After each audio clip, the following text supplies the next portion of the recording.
Good morning, students. In the last lecture, we have discussed the matter and its states. Today, we will discuss the properties of a various states of a matter. So, let us start it with the properties of a solid. First property, solid have definite shape and volume. It means किसी भी solid के पास जो होता है वो volume और shape क्या होती है, fixed होती है. For example, if you are sitting in the room, then room is having the fixed shape and a fixed volume. ये वॉल्यूम और शेप कभी भी नहीं चेंज हो सकता जब तक आप इसके ऊपर कोई फोर्स नहीं लगा देते. ठीक है. Then second, solid do not need any container to hold them. It mean to say that कि as that like of liquids, मतलब जैसे पानी को स्टोर करने के लिए हमें ग्लास की ज़रूरत होती है, बकेट की ज़रूरत होती है, टंकी की ज़रूरत होती है. अंडरस्टैंड. वैसे हमें सॉलिड को किसी भी कंटेनर की ज़रूरत नहीं पड़ती. Understand. Then solid cannot be compressed. Means if we are applying the force on the solid, then solid cannot be compressed. Okay. जैसे टेबल है, टेबल को अगर मैं कंप्रेस करूँ तो टेबल कंप्रेस नहीं होगा. अंडरस्टैंड. बलून को कंप्रेस करूँ तो बलून कंप्रेस हो जाता है. ओके. सो अगर आप ज़्यादा ही फोर्स लगाओगे तो सॉलिड कंप्रेस होने की बजाय ब्रेक हो जाएगा. Okay. Next is solid is having the high melting and boiling point. हर एक सॉलिड का एक मेल्टिंग पॉइंट होता है, एक बॉइलिंग पॉइंट होता है, और वो तीनों ही स्टेट्स ऑफ मैटर में सबसे ज़्यादा होता है. अब मेल्टिंग पॉइंट और बॉइलिंग पॉइंट क्या होता है? जैसे कोई सॉलिड है वो लिक्विड में चेंज हो रहा है ना. कोई भी सॉलिड जो होगा वो लिक्विड में चेंज कब होगा? जब हम उसको हीट करेंगे. ठीक है ना. हीट करने का मतलब ये नहीं होता कि आप आग जला रहे हो उसके नीचे. हीट करने का मतलब वो नहीं होता.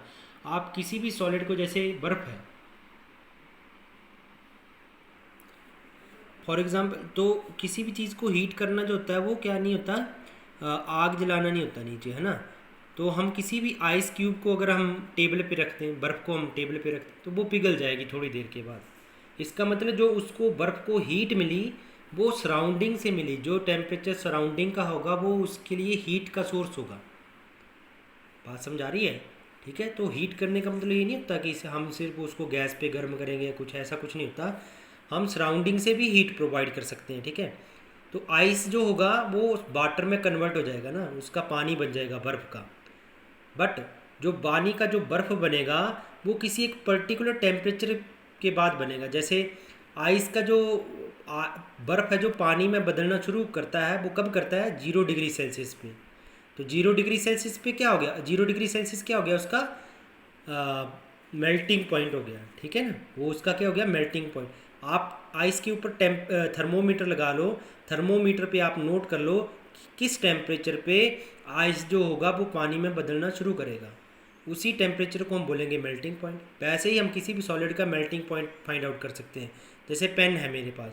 पेन को अगर हीट करना है तो आपको आग के अंदर लेके जाना पड़ेगा, आग जलानी पड़ेगी, तभी इसको हम हीट कर सकते हैं. तो जब हम इसको आग में डालेंगे तो ये पहले तो हीट होगा, फिर पिघलना शुरू कर देगा प्लास्टिक, है ना. तो जिस भी टेम्परेचर पे ये पिघलना शुरू करेगा वो पेन का क्या होगा? मेल्टिंग पॉइंट होगा. वैसे ही हर एक मेटल को हम लिक्विड में कन्वर्ट कर सकते हैं, है ना. तो आइस जो गई वो वाटर में कन्वर्ट हो गया, वो उसका मेल्टिंग पॉइंट हो गया 0 डिग्री सेल्सियस.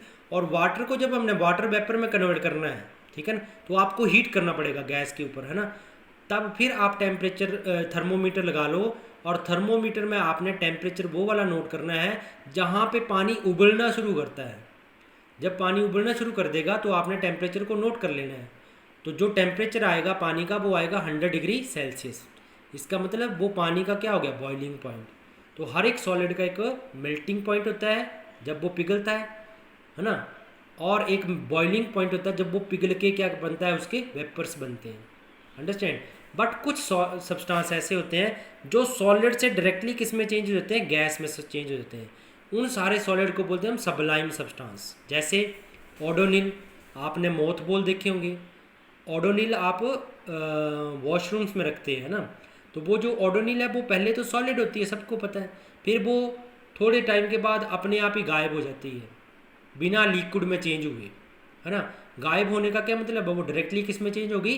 गैस में चेंज होगी. तो वो सारे सॉलिड जो गैस में चेंज हो जाते हैं उनको बोलते हैं सबलाइम सॉलिड, और प्रोसेस को बोलते हैं सब्लिमेशन. ठीक है. जैसे मॉथ बॉल है, फर्नैल की गोलियाँ जिसको आप बोलते हो, वो जो कपड़ों में हम रखते हैं वो थोड़े टाइम के बाद डिसअपियर हो जाती हैं, ख़त्म हो जाती हैं। क्यों? क्योंकि वो एक सबलाइन सब्सटेंस है जो डायरेक्टली चेंज हो जाता है किसमें, गैसी स्टेट ऑफ मैटर में। उनको हम नेफ्थलीन बॉल भी बोलते हैं। ओके, नेक्स्ट पॉइंट,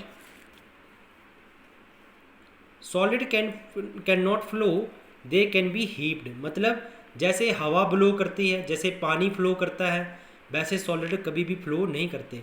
अगर आप सॉलिड को रखोगे, बहुत सारे सॉलिड को एक जगह, तो उसका एक ढेर लग जाता है। हीप्ड मतलब ढेर लगना। Then in solid particles are closely packed. Solid के अंदर जो पार्टिकल्स होते हैं छोटे छोटे, वो बहुत ही क्लोजली पैक्ड होते हैं।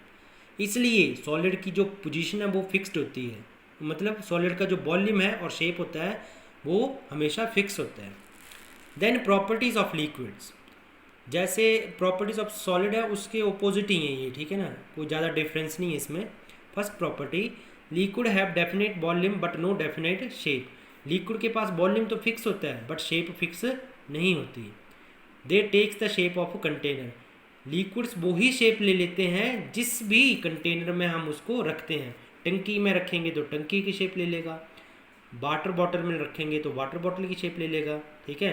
अगर गिलास में डालेंगे तो गिलास की शेप ले लेगा, बकेट में डालेंगे तो बकेट की शेप ले लेगा। अंडरस्टैंड?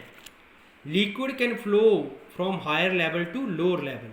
मतलब लिक्विड जो होते हैं ऊपर से नीचे की तरफ ही फ्लो करते हैं, नीचे से ऊपर की तरफ नहीं करते। Then liquid tend to evaporate when left in open. इसका मतलब ये हुआ कि जब आप बहुत ज़्यादा धूप होती है तो पानी क्या कर जाता है, इवेपोरेट हो जाता है अपने आप ही। जैसे आपने गर्मियों में देखा होगा कि जितने भी वाटर सोर्स होते हैं, लेक, पॉन्ड, रिवर, वो सारे सूख जाते हैं। क्यों सूख जाते हैं? क्योंकि पानी जो होता है इवेपोरेट हो करता है। Understand? Liquid are almost incompressible. Almost मतलब थोड़े से तो कंप्रेसिबल है, बट हम कह सकते हैं कि वो कंप्रेस नहीं करते। Then the particle in liquid are packed loosely due to it can change the shape easily. मतलब लिक्विड के पार्टिकल जो होते हैं वो लूजली पैक्ड होते हैं in comparison to the solid, इसलिए जो लिक्विड है वो अपनी शेप चेंज कर लेता है ना। तो ये क्वेश्चन भी आ जाता है कभी कभी कि लिक्विड अपनी शेप क्यों चेंज कर लेता है। Then your answer should be the particle in the liquid are loosely packed due to it can change the shape easily. Next, the properties of the gases. Gases have neither definite volume not definite shape. मतलब gases के पास ना तो fixed volume है ना तो fixed shape है। ये मैं आपको पहले वाले लेक्चर में बता चुका हूँ। Okay, then gases expand on heating. मतलब गैस को जब हम हीट करते हैं तो फैलती है, फैलना, गैस फैलती है। जैसे आपको पता है कि समर सीजन में हम गाड़ी के टायर में ज़्यादा हवा नहीं रखते। क्यों नहीं रखते? क्योंकि अगर ज़्यादा हवा रखेंगे, मतलब बिल्कुल टाइट कर दिए टायर हवा से, और आपने अपनी गाड़ी जो होगी वो सनलाइट में पार्क कर ली, तो सनलाइट में बहुत ज़्यादा हीट मिलेगी गैस को। किसको? गैस को, जो आपने गाड़ी के अंदर या टायर के अंदर भरी हुई है। तो टायर को, गैस को जब हीट मिलेगी तो वो एक्सपेंड करेगी। एक्सपेंड करने के लिए उसके पास वॉल्यूम होगा नहीं, तो टायर क्या हो जाएगा, बर्स्ट हो जाएगा, टायर फट जाता है। ओके, टायर क्या हो जाता है, फट जाता है। The particles in liquid are packed loosely due to it, sorry I was here. Gases exert pressure equally in all direction. मतलब जो गैसेज होती हैं वो सभी जगह प्रेशर अप्लाई करती हैं। जैसे आपका एलपीजी गैस सिलेंडर है ना, तो उसके अंदर जो भी गैस है वो सभी जगह फोर्स अप्लाई करेगी, है ना। गैस की जो वॉल्स, गैस सिलेंडर की जो वॉल्स होंगी उसके ऊपर सभी जगह फोर्स अप्लाई करेगी, प्रेशर अप्लाई करेगी। In gas particle are packed very far away. मतलब बहुत लूजली पैक्ड होते हैं। That's why they are free to move. इसलिए वो इधर उधर जाने के लिए बिल्कुल फ्री हैं, क्योंकि उनके बीच में स्पेस ही बहुत ज़्यादा होती है। स्पेस जब ज़्यादा होती है तो वो कहीं पे भी इधर उधर घूमती रहती हैं gases in all direction. Therefore gases have no fixed volume and no fixed shape. Then next, intermolecular space and intermolecular force. Intermolecular का क्या मतलब होता है? मॉलिक्यूल्स के बीच में। मॉलिक्यूल्स के बीच में स्पेस कितनी होती है और मॉलिक्यूल्स के बीच में फोर्स कितनी होती है ना। तो डेफिनेशन क्या बोलती है? The space between the molecules of a substance. Molecules बोल लो या पार्टिकल्स बोल लो या कॉन्स्टिट्यूएंट्स बोल लो, वो एक ही बात होती है। जैसे ये पिक्चर मैंने बनाई हुई है, सॉलिड के जो ये पार्टिकल सर्कल लगाए हुए हैं पार्टिकल्स हैं, या मॉलिक्यूल्स बोल लो या कॉन्स्टिट्यूएंट्स बोल लो, ठीक है। तो ये बहुत क्लोज है एक दूसरे के, है ना।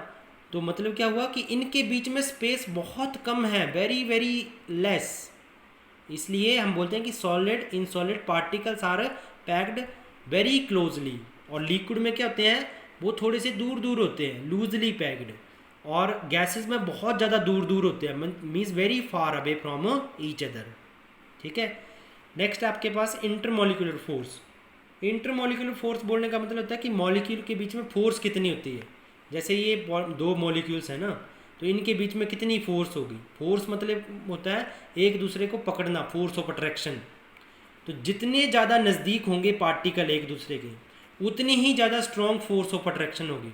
जैसे मान लो मेरे पास एक चुंबक है, यहाँ पे मैंने नेल रखी, तो वो ईजिली अट्रैक्ट हो जाएगी। ये नेल है और ये क्या है, मैग्नेट। ठीक है, तो मैग्नेट नेल को बहुत ईजिली अट्रैक्ट कर लेगा जब वो उसके क्लोज है। बट अगर नेल बहुत दूर है तो चुंबक जो है वो मैग्नेट जो है उसको अट्रैक्ट नहीं कर सकता। मतलब नज़दीक है तो फोर्स ऑफ अट्रैक्शन ज़्यादा, अगर दूर है तो force of attraction very less. तो इसमें फोर्स ऑफ अट्रैक्शन ज़्यादा होती है क्योंकि मॉलिक्यूल्स और बहुत नज़दीक होते हैं। इसमें थोड़ी सी कम होती है क्योंकि पार्टिकल थोड़े से दूर होते हैं। और इसमें नेग्लिजिबल के समान होती है। नेग्लिजिबल मतलब काउंट ही नहीं करते, बहुत कम होती है यहाँ पे। अंडरस्टैंड। तो ये ट्रेंड भी दिया हुआ है, इंटरमोलिकुलर फोर्स सॉलिड में सबसे ज़्यादा, लिक्विड में कम, और सबसे कम होती है गैसेज में। इंटरमोलिकुलर स्पेस का ट्रेंड जो है वो क्या है, गैसेज में जो स्पेस होती है वो सबसे ज़्यादा, लिक्विड में कम होती है और सॉलिड में सबसे कम होती है। अंडरस्टैंड। Okay, thank you.